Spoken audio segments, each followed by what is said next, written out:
Bonjour, sur ce tutoriel, nous allons voir ensemble comment faire une prescription de renouvellement de suivi rééducatif pour un patient suivi par un médecin de premier recours.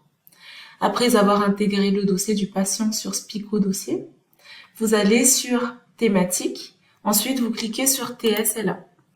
Vous allez ensuite cliquer sur Choisir un formulaire et vous cliquez sur Premier recours, consultation de fin de séquence TSLA.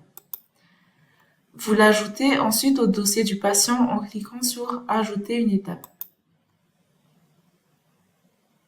Pour la suite, il va falloir compléter le formulaire. Dans un premier temps, vous allez vous identifier, donc renseigner votre identité sur Rechercher un professionnel. Donc vous cliquez dessus, vous mettez le nom ainsi que votre prénom et vous cliquez sur Rechercher. Vous allez choisir ensuite votre nom et prénom dans la colonne Action qui se trouve tout à droite.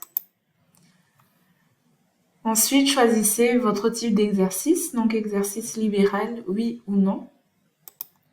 Vous mettez ensuite la date de votre consultation. Vous allez également déposer le compte-rendu en pièce jointe de votre compte-rendu qui a été rédigé en amont.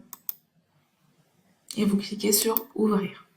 Pensez à bien recliquer sur Enregistrer le fichier, car il ne s'enregistre pas automatiquement.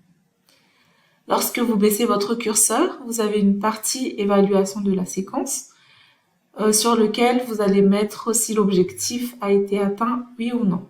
Donc vous pouvez mettre des commentaires ici. Rééducation, ergothérapie, psychomotricité, résultats de l'intervention. Vous allez mettre les résultats observés. Ensuite, vous allez cocher si l'objectif a été atteint, oui ou non. En baissant votre curseur, vous allez également avoir une section Orientation, renouvellement du plan de soins. C'est ici que se fait la prescription de renouvellement.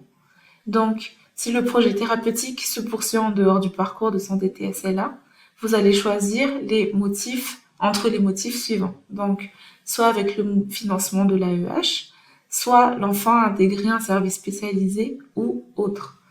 Si vous souhaitez que le renouvellement des prises en charge soit financé par le parcours de santé TSLA, vous allez cocher sur oui.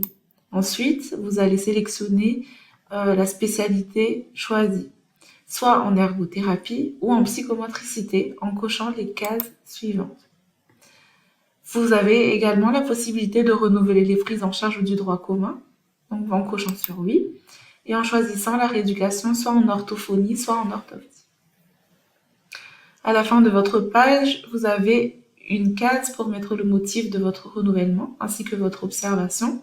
Vous avez également la possibilité d'orienter le patient vers le second recours ou de commencer la démarche MDPH. À la fin de cette saisie, n'oubliez pas de cliquer sur Enregistrer et je vous remercie de votre attention. À bientôt!